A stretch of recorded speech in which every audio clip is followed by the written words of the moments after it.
নমস্কার সকলকে, Mithu's kitchen official চ্যানেলে আপনাদের সকলকে স্বাগত জানাই। আশা করি আপনারা যেখান থেকে আমার এই ভিডিওটি দেখছেন আপনারা সকলে ভালো আছেন এবং সুস্থ আছেন। আজকে আপনাদের সাথে লোভনীয় স্বাদের কিমা দিয়ে পটলের দোরমা রেসিপি শেয়ার করে নেব, যা রুমালি রুটি, তন্দুরি রুটি, ফ্রাইড রাইস, পোলাও সব কিছুর সাথে বেশ ভালো লাগে খেতে। তাহলে চলুন রেসিপিটি শুরু করা যাক। তার জন্য প্রথমেই পটলগুলোকে আমি এখানে কিছুটা খোসা রেখে কিছুটা খোসা ছাড়িয়ে ঠিক এইভাবে কিন্তু খোসাগুলোকে আমি ছাড়িয়ে নিয়েছি। আপনাদেরকে দেখিয়ে দিলাম প্রথমেই। এখানে আমি পরিমাণ মতো পটলটা নিয়েছি, আপনারা যতগুলো বানাবেন সেই মতো নেবেন।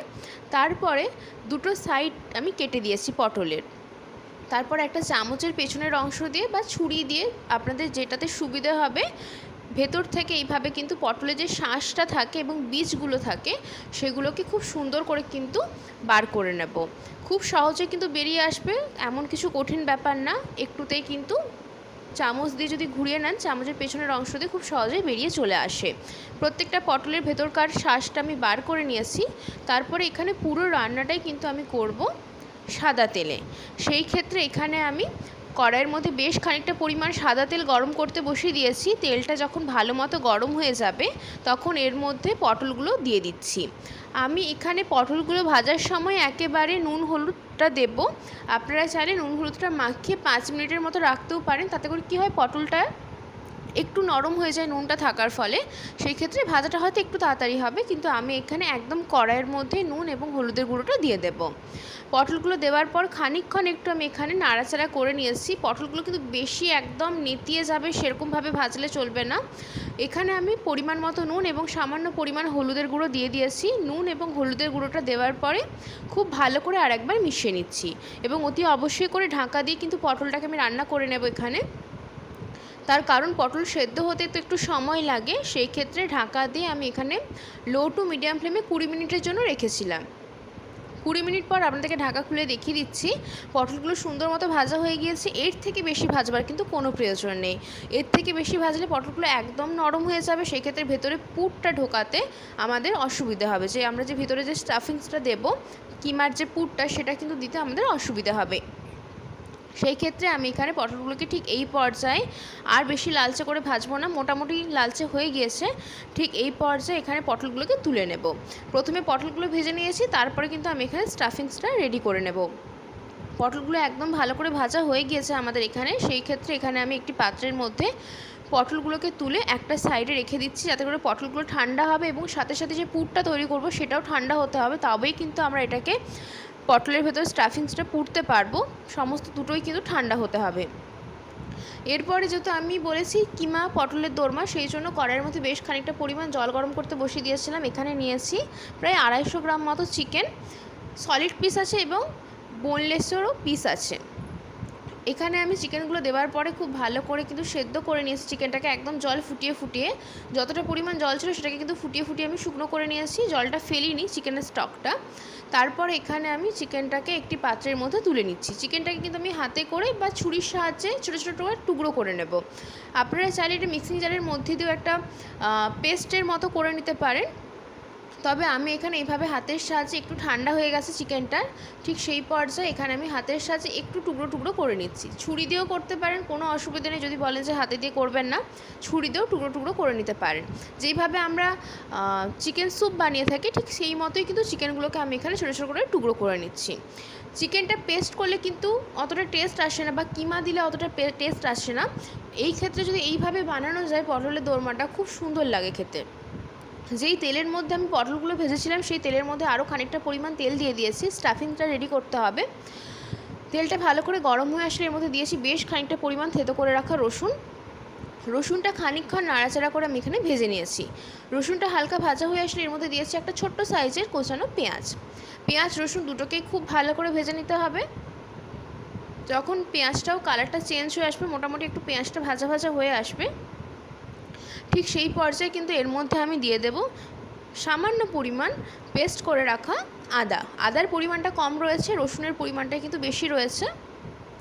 এরপরে পেঁয়াজ, আদা, রসুন তিনটাকেই খুব ভালো করে ভেজে নিতে হবে, যেহেতু তিনটেরই একটা কাঁচা গন্ধ থাকে।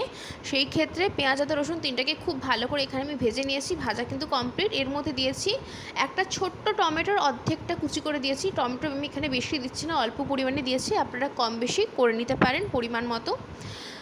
তারপরে এর মধ্যে দিয়েছি পরিমাণ মতো হলুদের গুঁড়ো, সামান্য পরিমাণ হলুদের গুঁড়ো দিয়েছি। ঝালের জন্য লঙ্কা গুঁড়ো দিয়েছি সামান্য পরিমাণ দিয়েছি ধনের গুঁড়ো। সমস্ত গুঁড়ো মশলার সাথে খুব ভালো করে কিন্তু মশলাটাকে কষিয়ে নিচ্ছি। টমেটোটা যতটা পরিমাণে রয়েছে সেটা যেন একদম নরম হয়ে গলে যায়, ঠিক সেই পর্যায় পর্যন্ত কিন্তু আমি এখানে টমেটোটাকে খুব ভালো করে কষিয়ে নেব। মশলা কিন্তু আমাদের মোটামুটি কষানো হয়ে গিয়েছে। ঠিক এই পর্যায়ে দিয়ে দিচ্ছি চিকেনের যেটা আমরা কিমার মতো করে রেখেছিলাম, মানে সেদ্ধ করে চিকেনটাকে ছোটো ছোটো টুকরো করে রেখেছিলাম, সেটাকে দিয়ে দিলাম। এখানে কিন্তু আর নুন দিচ্ছি না, তার কারণ চিকেনটা যখন সেদ্ধ করি তখন আমি নুন দিয়ে সেদ্ধ করেছি, সেই ক্ষেত্রে আমি কিন্তু এখানে আর নুন দিলাম না। যেহেতু চিকেনের যে স্টকটা রয়েছে সেটা কিন্তু আমি ফেলে দিইনি, ফুটিয়ে ফুটিয়ে একদম শুকনো করে নিয়েছিলাম, সেই জন্য নুনটা কিন্তু এর মধ্যেই রয়েছে। সেই কারণে আর কিন্তু আলাদা করে এখানে নুনটা আমি ব্যবহার করলাম না। তারপরে চিকেনটাকে খুব ভালো করে মশলার সাথে কষিয়ে নেব। কষানোর কিছু নেই, চিকেন সেদ্ধ হয়েই রয়েছে, মশলাও ভালো মতো কষানো রয়েছে। একটু ভাজা ভাজা করে নেব যাতে করে টেস্টটা খুব ভালো আসে, মশলার ফ্লেভারটা আসে সুন্দর মতো। সেই জন্য চিকেনটা মিনিট 5 সময় নিয়ে ভালো করে ভাজা ভাজা করে নেবার পরে এই পুরটাকে একটা সাইডে আমরা তুলে রাখবো। অতি অবশ্যই করে পুরটাকে ভালো করে ঠান্ডা করে নেবেন, তারপরে কিন্তু স্টাফিং হিসেবে পটলের মধ্যে আমরা এটাকে দেবো। তার আগে এখানে আমি মশলাটা কষিয়ে নেব। কড়াইয়ের মধ্যে বেশ খানিকটা পরিমাণ সাদা তেল দিয়ে দিয়েছি, তারপরে দিয়েছি গোটা গরম মশলা, এলাচ, লবঙ্গ, দারচিনি, বেশ খানিকটা পরিমাণ দিয়েছি থেতো করে রাখা রসুনটা হালকা নাড়াচাড়া করে একটু ভাজা ভাজা হয়ে আসলে এর মধ্যে দিয়েছি একটা বড় সাইজের কোচানো পেঁয়াজটাকেও সেমভাবে কিন্তু ভেজে নেব।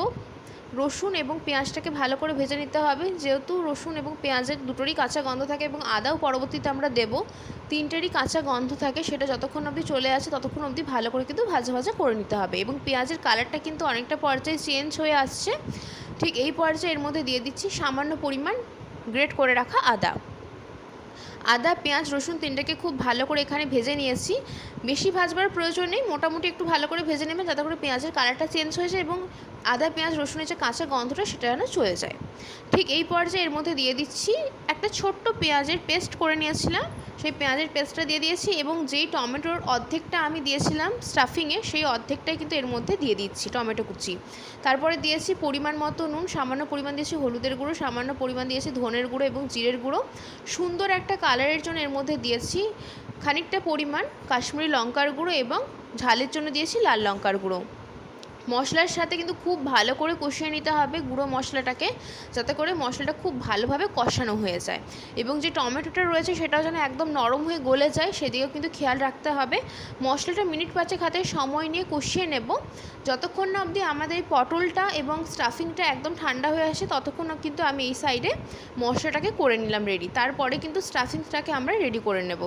মশলাটা মোটামুটি কিন্তু আমাদের কষানো হয়ে গিয়েছে, দেখে আশা করি বুঝতে পারছেন তেল কিন্তু ছেড়ে দিয়েছে, এর থেকে বেশি কষানোর প্রয়োজন নেই। ঠিক এই পর্যায়ে আমি এখানে পটলের পুরগুলোকে ভরে নেব। পটলগুলো আপনাদেরকে দেখিয়ে দিচ্ছি, দেখুন একদম কিন্তু নেতিয়ে যায়নি, একটু যেহেতু আমি শক্ত করে ভেজেছি, মানে একদম যে খুব কড়া করে ভেজে দিয়েছি তেমনটা না, এর ভেতরে কিন্তু চিকেনের যে পুরটা আমরা রেডি করে রেখেছি সেটা কিন্তু দিয়ে দিচ্ছি। অপূর্ব লাগে খেতে, বাড়িতে অবশ্যই করে একবার তৈরি করে দেখতে পারেন। গরম গরম ভাতের সাথে যেমন খেতে ভালো লাগে ঠিক তেমন রুমালি রুটি, তান্দুরি রুটি, বাটার নান সমস্ত কিছুর সাথে বেশ ভালো লাগে খেতে। কিছুটা চিকেনের পুর ছিল, তার জন্য আমি এখানে মশলার সাথে কিন্তু কষিয়ে নিচ্ছি। এটা অপশনাল, আপনারা চাইলে দিতেও পারেন নাও দিতে পারেন, দিলে টেস্টটা আরেকটু বেশি ভালো হয়। তার জন্য যেহেতু পুরটা ছিল সেই জন্য আমি এর মধ্যে দিয়ে দিলাম।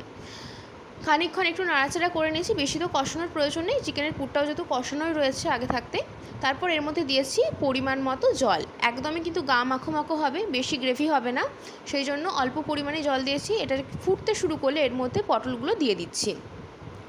দিয়ে দেওয়ার পরে হালকা হাতে কিন্তু নাড়াচাড়া করতে হবে, বেশি কিন্তু নাড়াচাড়া করবেন না, যেহেতু একদমই নরম রয়েছে পটলগুলো, সেই ক্ষেত্রে একটু ফুটবে গ্রেভির মধ্যে। যেহেতু আমি একদম নেতিয়ে বা খুব যে কড়া করে ভেজেছি তেমনটা না, হালকা একটু আমি এখানে 5 থেকে 6 মিনিট লো টু মিডিয়াম ফ্লেমে পটলগুলোকে গ্রেভির মধ্যে ফুটিয়ে নেব।